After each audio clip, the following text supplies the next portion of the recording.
What's good? This is your man R.L. Woodson, or Wood, of the Bite Down Boxing Podcast, or just Bite Down Boxing. Look, I wanted to get with you today about next week's WBC Welterweight title fight between Danny Garcia and Shawn Showtime Porter. No hate on Danny there, Danny Swift Garcia.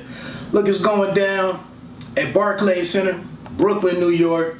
That'll be at 9 p.m. Eastern on Showtime Championship Boxing. Triple header. We'll get into that real quick. And then also, I just want to put a shout out there for the fights that will be streaming on Showtime Boxing's Facebook page and I believe YouTube channel. Pretty good action there as well, including five division champion Amanda Serrano going for title number 6 or division number 6. So we'll get into all of that. I just wanted to get into it because next week I'll be out of town, actually out of the country in a way, quote unquote, but it'll be hard to get some stuff done this week on BiteDownBoxing.com as far as previews, and I usually do the Fight Focus boxing wouldn't miss for the world right up over there, but that won't happen this week. So let's jump into it. I don't know where everybody is excuse me, excitement wise with this fight, but it is two very good veteran world-class fighters who are vying for this title. It's hot down here right now. Sorry. I've been mulling this fight over for the past couple of weeks trying to figure out who I would run with, and I respect both guys' game tremendously. However, I think getting to the point where you either gotta, dump or get off the pot, with the fight being next week, I just see more ways for Shawn Showtime Porter to get the victory here by decision versus Garcia. I think Garcia's been able to get by with his power.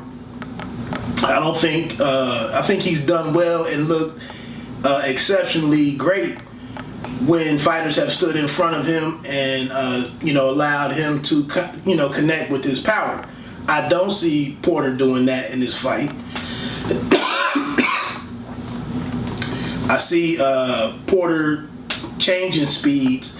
I see him mixing up the range of where he will operate, where he will attack. I'm not going to say that Garcia is easily bullied around the ring or doesn't handle Porter's charging and lunging game effectively, but I think Porter will be able to impose his will on Garcia a little bit more than the other way around. I think the one key that I see in looking at some past fights is that I think it was a left hook that Adrian Broner put Shawn Porter down on the floor on the canvas late in their fight, maybe in the 12th round. I thought it was a left hook where he timed Porter. I think that's kind of what Garcia will be able to execute. I don't see him jabbing enough.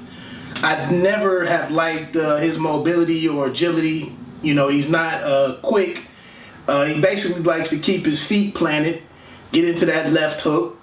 Like I said, I just see a limited number of ways for him to win this fight. I think also I don't like the sense of urgency that he fights with. I think late in that fight against Keith Thurman, when he should have been pressing, he kind of followed Thurman around or allowed Thurman to to move as much as he wanted to move and didn't cut off the round to go get that victory. So I don't see him doing it here with Porter's style, which is kind of football inspired. So I think it'll be an interesting fight. I think one thing that I do like about another knock against Garcia in this matchup is he's not physically bigger than than Porter to be able to kind of implement some of the things that Kell Brook was able to do when him and Porter fought like 2 years ago. So that's another knock against him. But also I expect Porter to be able to get inside. One of the things I love about Porter's inside game that some people may say is ugly or crude or unrefined or what have you, I really love what I saw. And not saying that he can execute this against Garcia, but in the Granados fight, the way that he was able to slide off center to both sides, and get his hooks off and get angles to where he wasn't standing right in front of Granados to take counter punches or, just to get caught standing dead in the middle of them. I don't know if he can pull that off against Garcia, but I just love that footwork and, pursuing those angles to make his shots as effective as possible. So I think I would take Porter by decision, maybe a 7-5 fight. I'm not sure they can get it to 8-4 unless Garcia has a strong start. But again, he doesn't fight with a whole lot of urgency, often laying back, looking to counter, or just waiting for that moment to happen. I think he will need to be first, and that's just not characteristic of him. So I foresee Porter getting his hand raised and becoming the WBC Welterweight champion. And quick thought looking forward, I don't foresee, even if Garcia is the winner, I don't foresee either one of these guys trying to make a unification fight with Errol Spence Jr. before they have to, basically. I'll leave it at that. And I think maybe that's why some of us may be a little lukewarm on this fight in terms of it being, a true elite battle, or just one of the marquee fights on the calendar, because we don't have a lot of faith in either one of these guys sorting out more business in the division, either against Terrence Crawford. We don't really see that happening with either one of these guys, so keep an eye on that. The second fight, Yordenis Ugas against Cesar Miguel Barrio Nuevo. Yeah, I have some notes here I'm reading, obviously. This is a 12 rounds of welterweight action. It's being billed as a welterweight eliminator fight. I don't believe I've seen a sanctioning body attached to which belt it'll be an eliminator for. And I have no idea who Barrio Nuevo is. I'm not going to sit here in front. But Yordenis Ugas is a great story to continue to watch unfold as he works his way up into contention and being a contender. He suffered some setbacks in his career. I think lost 2 or 3 fights consecutively, took some time away, has come back to the game, and firmly reinserted himself in the picture at welterweight. So I foresee him having a good night, maybe another stoppage. I know going for the stoppage, because he's a guy that's kind of where Porter and Thurman were right before Floyd retired, vying and trying to position himself for a title fight. I would imagine it's going to be difficult for you guys to get Spence in the ring, or Crawford, or either, Porter or Garcia, because he probably doesn't bring a lot to the gate. That's just the true mathematics of the situation. He's going to be a guy that he needs an eliminator to work himself into that. But the one thing I will say is that he's a guy, if he is granted the opportunity for a world title shot, he's going to give a hell of an effort to pull it off. So continue to watch there. In the opener, I believe, will be a pair of heavyweights, a pair of top 10 WBC fighters who are vying for a shot at Wilder, which is interesting there, because with the return of Tyson Fury, after a couple of, I hate to say meaningless fights, but get back fights, he's somehow, been propelled up into the number 5 slot, of guys who have been working the last 24 months plus, to be considered for a heavyweight title shot. And nobody seems worthy of that opportunity versus Deontay Wilder, because they're trying to get the man that big payday that maybe he deserves at this point in his career. Obviously, the huge fight with Anthony Joshua is looming out there, and now Fury stepping in and possibly having a fight that they haven't announced yet. So anyway, these two guys, Kalnacki and Martin, a former world champion, should be a great fight. Kalnacki might not be he's not going to have the Adonis, heavyweight body of the year award, but he's a guy that's come in, got the big victory versus Spilka. He's looking to fight, looking to mix it up. He's got a good following within the Polish community in New York City. He does well at Barclays. Should be an exciting fight. I heard these two guys on the media conference call a couple of weeks ago. Martin doesn't have a lot to say other than the fact that now on the other side of his championship experience, he basically is like, I'm just coming to be a good big man, to be destructive, and to capitalize on what he learned in squandering, not having a long reign as a world title holder. So I'm kind of taking him at his word. I bumped into the guy at a couple of fights, didn't really have any word, didn't get to talk to him. He just seemed a little uncomfortable in public, and kind of figuring, you've heard some of the weird tweets or statements that have been out there in social media the last couple of years. He's kind of a different guy. But it seems like now he may have settled down. I believe he's working with, under a new trainer and everything. Doesn't seem like a comfortable camera guy or a great soundbite guy, but he does have some good size on him. And I like to see him be successful at whatever he feels that he has left to achieve in the game of, in the sport of boxing. A tough fight. Don't really have a favorite here. I think both of these guys have to feel a little bit of pressure to have a performance that's going to separate them from the other guys in the top 10. So I would imagine that fight ends by a stoppage for either guy. Let's get to the Showtime Championship countdown streaming portion of the of next week's activity. And shout out to streaming right now being very important with the kickoff of college football.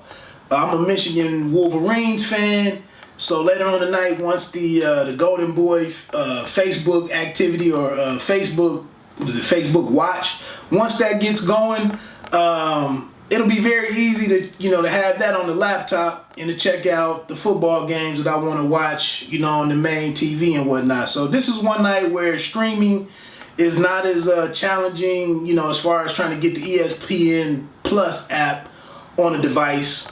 Facebook, we all typically check that out by our phones. So it's kind of an easy fix tonight to check out Ryan Garcia, and then also a huge fight that I'm interested in seeing is the return of Nathaniel Gallimore. So anyway, shout out to college football fans out there. Today is a great day. A lot of action going on already. That's why I'm getting ready to try to wrap this up so I can get back to checking out some football. But Amanda Serrano going up against Yamila Esther Reynoso for the vacant WBO super lightweight title. This is title number 6, as I mentioned earlier, for Serrano. That's a fighting woman. That's all I have to say. If there's a competition, a combat sport, she's here for it, and she's giving it her all. I thought there were some talks about this possibly making a Showtime telecast, with the ongoing movement, for women's boxing. I think this was talked about briefly, trying to get this on there. It won't be, but I think this is a great place for it to happen and, for it to still be seen. I know right now with Heather Hardy and the Shalito Vincent fight won't be on the what is that? Jacobs and Derevianchenko. So anyway, it'd be great if this was televised and Showtime continued to be the leader in boxing that it is, but it's not happening. But I think this is a great place for it to still be seen by everybody, especially with it being an historic achievement such as a 6th world title. I believe it's less than 4, maybe 3 people have done this. So salute to Amanda Serrano. I wish her the best with that. She's going to be fighting in front of her hometown fans, so I'm sure she'll have that extra push and motivation from the crowd. So we'll see what happens with that. The other interesting talent that's on this card on the streaming, available to be seen by streaming, will be featherweight Chris Colbert going for his 9th win. I really feel like he's one of the guys that's truly on the cusp of finding a way to separate himself, even with just 8 or 9 fights. He's finding a way. He's a guy that has enough talent to separate himself from being, just a prospect. He's a guy that, with a big win here against, I want to say his last name is Sagawa, could start being a guy who moves up on these cards, the Brooklyn boxing movement and all of that.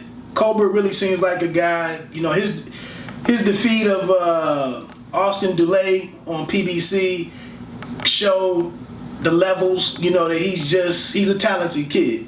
So it'll be interesting to see what Colbert, what he continues to do. I would imagine he gets this victory, and like I said, if it's a follow-up to what we saw against Dulay, he's a guy that could be on the move. Maybe in that, I hate to say eliminator and everything. It is tight at from bantamweight up to welterweight, even super welterweight. Even middleweight right now is deep. So you hate to rush some of these youngsters up there like that. But like I said, Colbert is a guy that I think is starting to show that there's some level to his game. Obviously, being nicknamed Little B-Hop. Another interesting talent on there is a pair of Mayweather Promotions fighters. This is a chance to get a glimpse at who might be some players in the future, and that would be Richardson Hitchens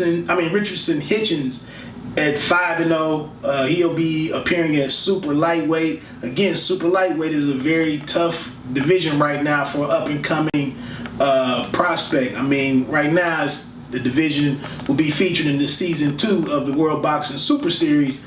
So that's where a lot of the talent is for the next, 16, 18, 24 months. But Hitchens, he brings an interesting, set of skills to the game with him. And if you follow him on Instagram or whatever, you know that he's a very hungry fighter, a very confident guy that's looking to do some great things. And I know he wants to keep pace with what we're seeing out of the progression of Shakur Stevenson. They're good buddies. So I would expect a great performance from him. Looking forward to catching that. And then also the second Mayweather Promotions fighter is young Dylan Price, 6-0 super flyweight. Again, I would imagine if he's part of that streaming action, it's just like I said, good to see a glimpse of tomorrow as these guys continue to hone their craft and put it together. Another interesting note on there, I don't know if he'll be on the streaming, among the streaming fights, but the younger brother of Deontay Wilder, Marcelos Wilder, just going into his second fight, I believe, at cruiserweight. It's just interesting to note it to me because Wilder seems to have really ingratiated himself with the fans in New York and with Brooklyn. He does well at Barclays Center. So I'm sure a lot of love will be in the house for his younger brother. And that probably lets us know that the Bronze Bomber would be in the building, will be in the building. I think he started camp for Fury. I thought he said it. Well, maybe not. I think I heard him on Sirius XM's Fight Nation, at the Fight Show. I thought he said he was heading to camp or planning to head to camp in the next week or two. But with that fight kind of being stalled out at the moment with no official announcement out there, maybe he gets a moment to get out and go support his younger brother. I'm sure he can make it happen. I won't go into my thoughts on Wilder and Fury right now. But look, that's it. Next week, the Showtime Championship Countdown starts at 7 p.m. Eastern, 4 p.m. Pacific. So check that out. Like I said, I'll be out of pocket next weekend. So really, this upcoming week, I probably won't be that busy on bitedownboxing.com. But hey, I appreciate anybody that's checked out the site. I appreciate anybody that's checked out the Bite Down Boxing podcast that's on the Team Left Jab radio network. I always mess up that website, but if you Google Team Left Jab, you can find out everything that Sam Namo has up there. It's a slew of boxing podcasts.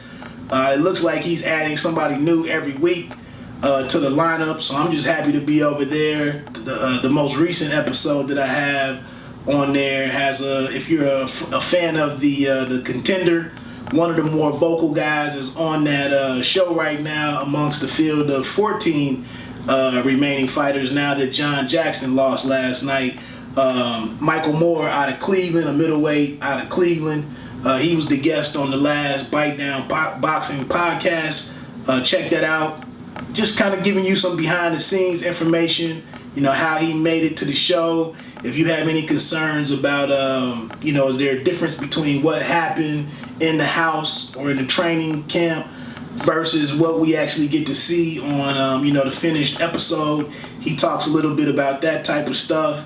And I just thought it was real interesting how he made it there. Oh, and then he also gave us his breakdown of Garcia-Porter.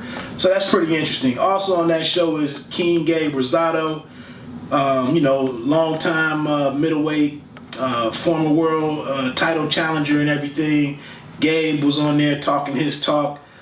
He also broke down, I think he gave a breakdown of what he saw happening for Garcia and Porter. Now, the funny thing in there, or the ironic thing is there, Michael Moore is from Cleveland, Porter's from Cleveland, and then Rosado is originally from Philadelphia, I believe, and Danny Garcia is from Philadelphia. They're both Puerto Rican. So that probably hints at which side both of those guys, where their opinions fell on the winner of that fight. But look, I'm out of here. Like I said, check me out at bitedownboxing.com. Bite Down Boxing is on Twitter, also Instagram, Facebook. There's a page for it out there. And that's it. Enjoy the fights. Peace.